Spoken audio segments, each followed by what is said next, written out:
yourself, I'll pass the mic over to you. Okay, thank you. Good afternoon, good morning from here. So I may have met some of you previous. I'm Bob Doyle. I'm with Better Way, Colorado, and been here working in. I've been working in tobacco prevention for more than 20 years, and that was the reason that I got involved in the issue of marijuana use here in Colorado. Probably now 4 or 5 years ago.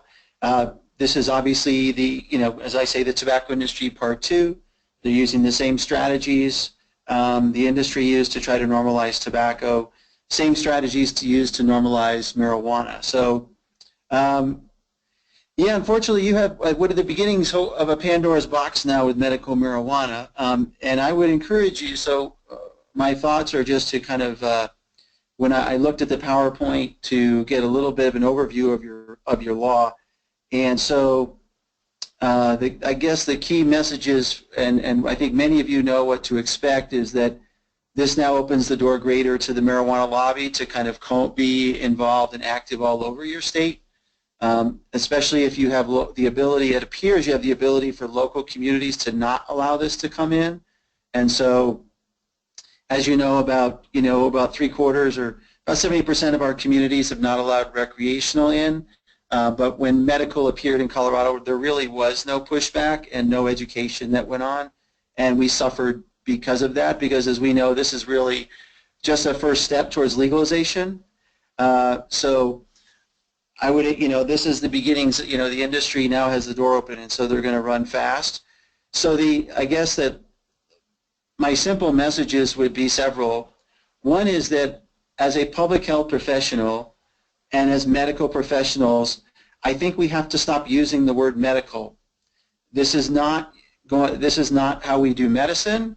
There are no approved medical protocols that I know of for marijuana gummy bears or soda or hash oil put in a vaporizer.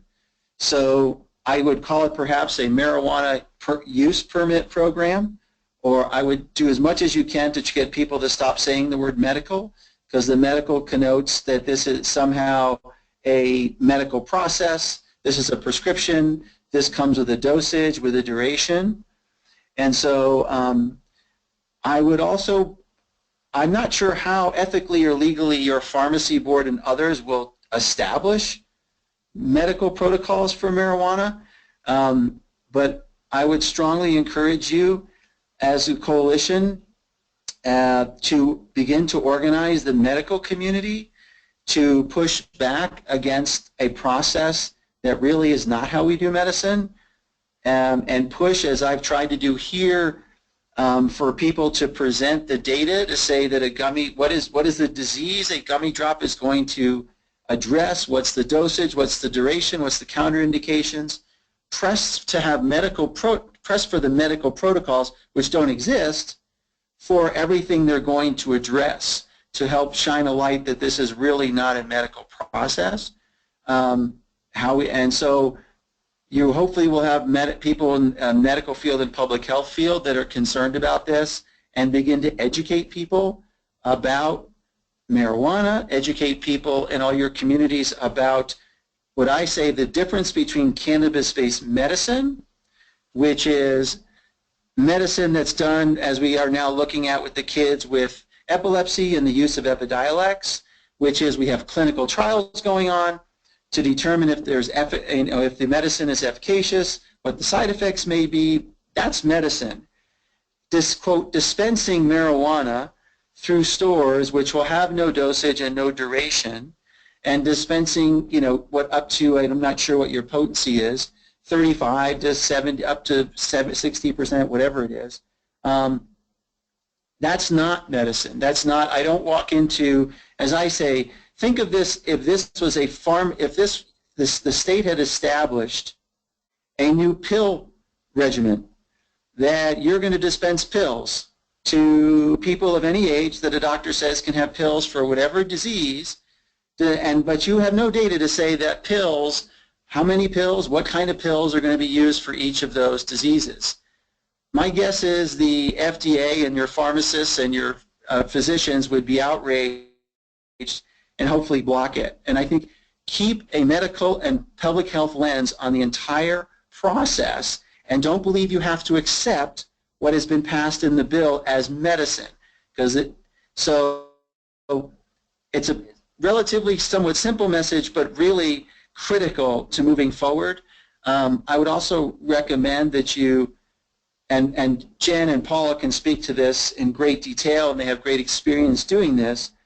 I would the hope is your process takes until 2018, so that you have time between now and the end of 2017 to basically get your communities to block the businesses from coming in. So, and again, preaching that you are about good medicine, you're about good health, but this is not how we do medicine. And so I think it's important you show compassion for good medicine, that if cannabis-based medicine can work, we hope it works for anyone, but there's a process how we do that, and this is not it. So organizing your communities in what starts with education, and Paula and Jen can speak to that in great detail, but just know, you probably do, and we're in Colorado here, that we've been living this nightmare for a long time, since the commercialization of marijuana under the guise of medicine in 2009. And to this day, we still have most of our public health and medical community either silent or even compliant with the industry, very few speaking out for what I would say is good medicine and good public health and safety. So don't get into the trap of sitting down with the industry and negotiating with the industry, because their interest is not in the public health and safety realm, but this is about commercializing marijuana on a grander scale. And that's really important, that you focus again on the public health and safety, calling for good prevention, calling for good treatment, so the public knows you're a compassionate group of people. You're not unwilling to consider marijuana as medicine, but there's a process that we're pursuing that needs to be followed. And again, as much as you can, drop the word medical from your vernacular and just call it the Ohio's marijuana personal use permit, whatever you want to call it, because the more we say medical, the more the public believes it's medical as well. That's it.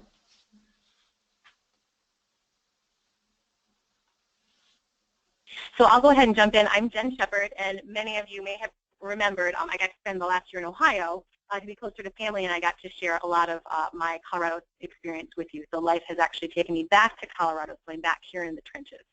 For those of you who don't remember my story, I was busy raising my babies, working, not realizing what was happening, and then the pot shop opened up next to my playground. And very quickly, I wanted to learn as much as I can.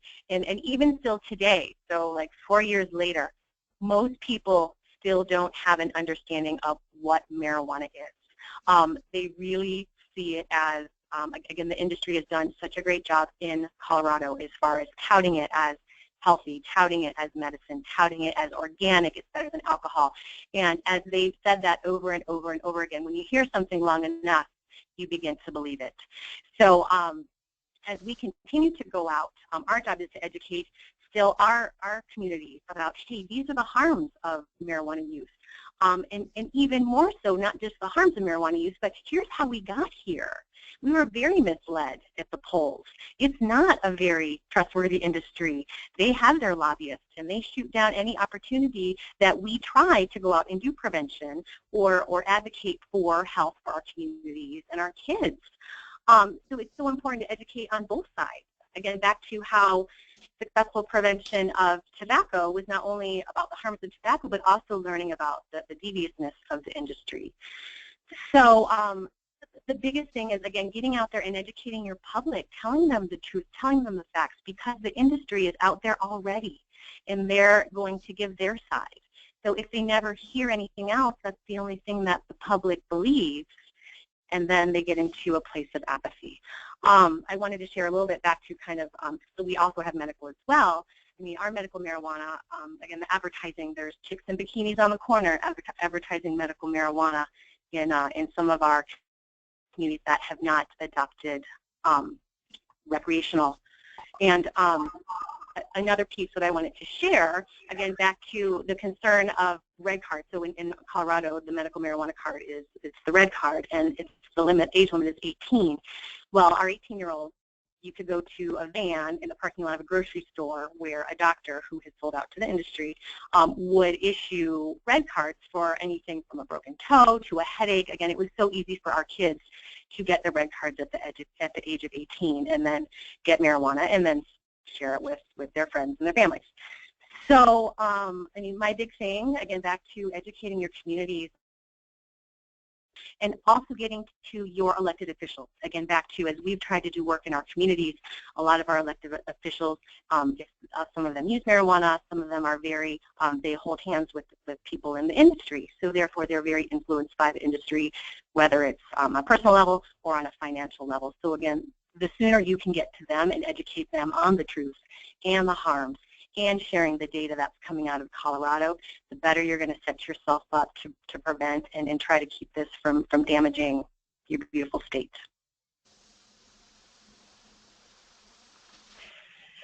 Hey everybody, this is Paula McPheeters, and I just want to congratulate you all for meeting and being on top of this issue.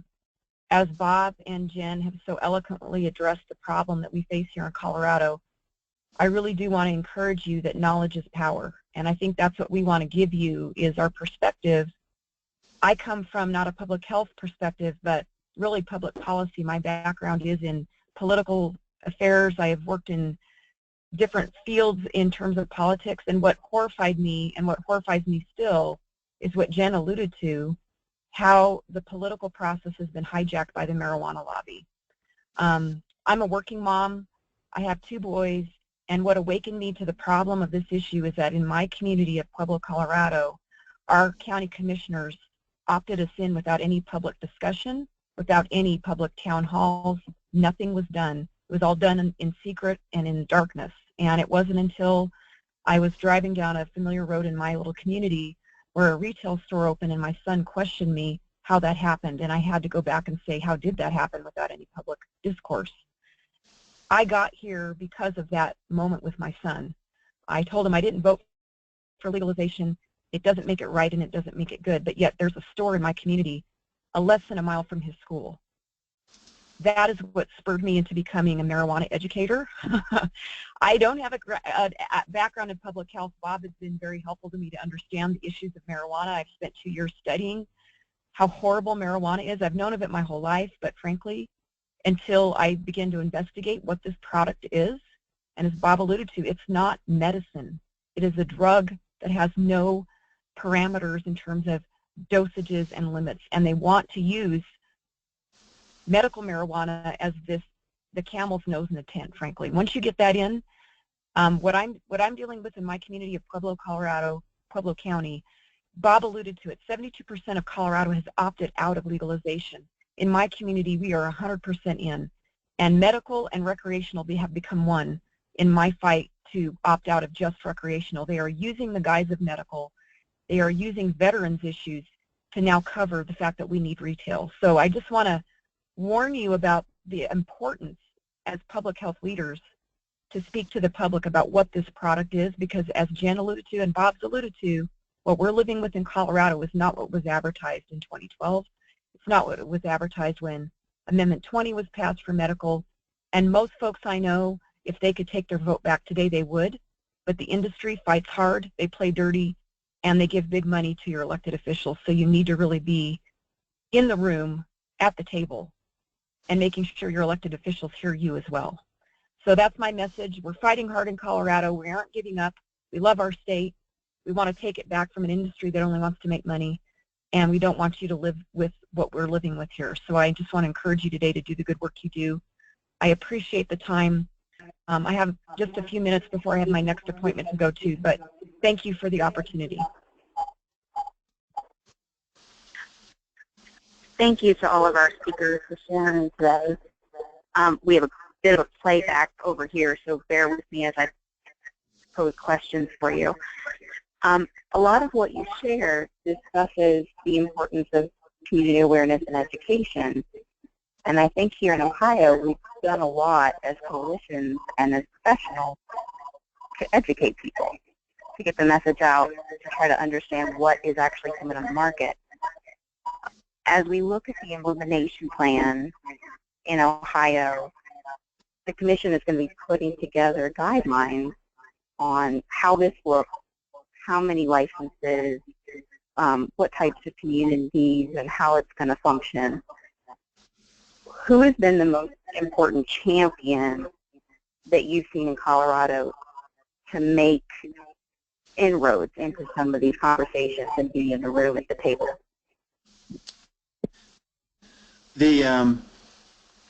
And I might come from a little different perspective here to tell you that getting involved in the regulation of this becomes it's a very intuitively, as health people, prevention people, you want to do everything you can to reduce the harm. And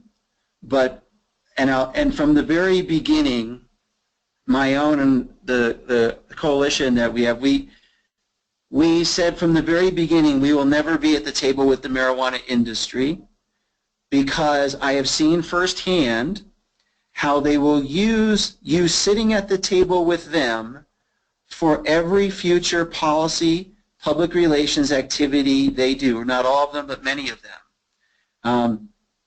I was in a discussion with Denver City Council panel discussion with another person who works in the public health prevention field who had been negotiating with the marijuana industry on different, labeling and other restrictions. And they often said and pointed to this person to say, yep, we've worked with them on trying to be responsible, good people. And so, again, I would say come to the table. Don't accept things as this is how the norm has to be. This is not how we do medicine.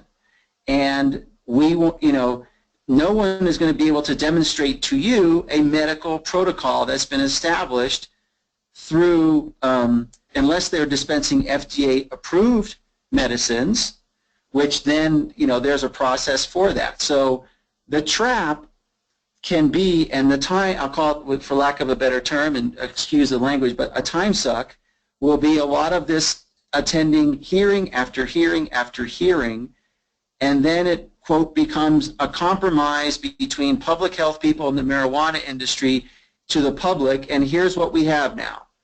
Versus, I would encourage people to take a hard line to say, it's not medicine, we're not going to agree to dispensing, gummy drops or soda to someone with PTSD. And you also have, as you know, the golden nugget of medical marijuana, which is chronic pain. That's how almost all of your people will come through for chronic pain. So, again, stick to your guns as what's good medicine and what you should be doing, because the bottom line is what the marijuana industry needs you. They need the public health community and the prevention community and the treatment community to legitimize their presence. If you don't legitimize their presence, that isolates them. But when they sit at the table with you, they are now your partners. They are now, quote, working with you on, quote, sensible regulations.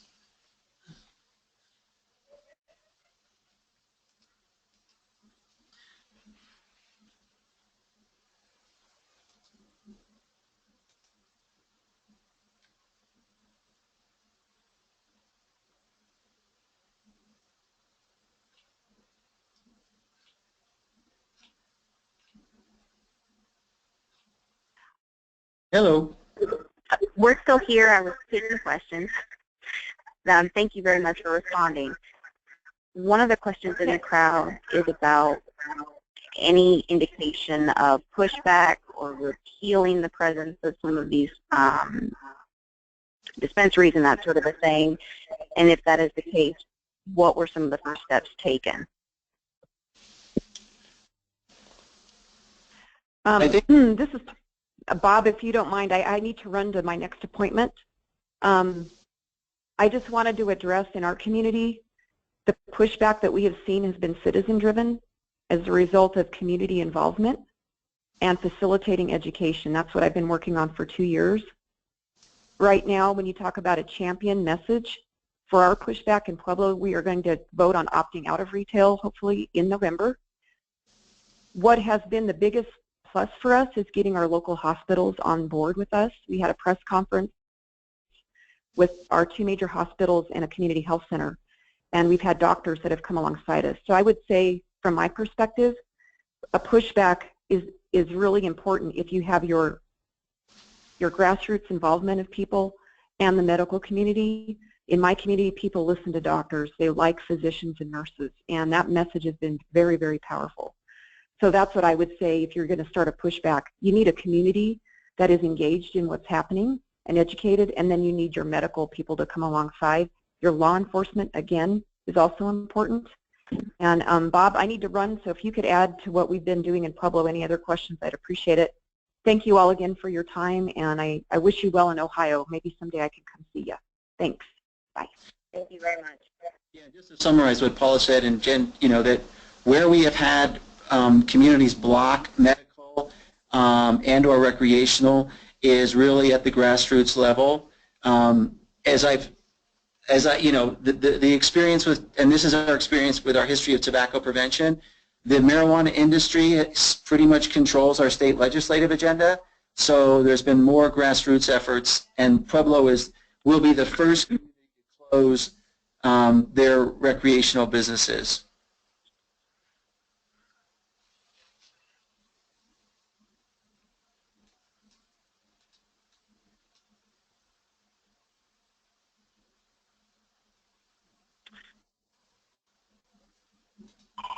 Well, guys, thank you so much. We've come up on our 30 minutes, and that's all I told I would steal your time for. We certainly will continue to have this conversation, and as we put questions and concerns and comments in order, we will certainly reach back out. Again, thank you so much, and good luck out there. Thank you.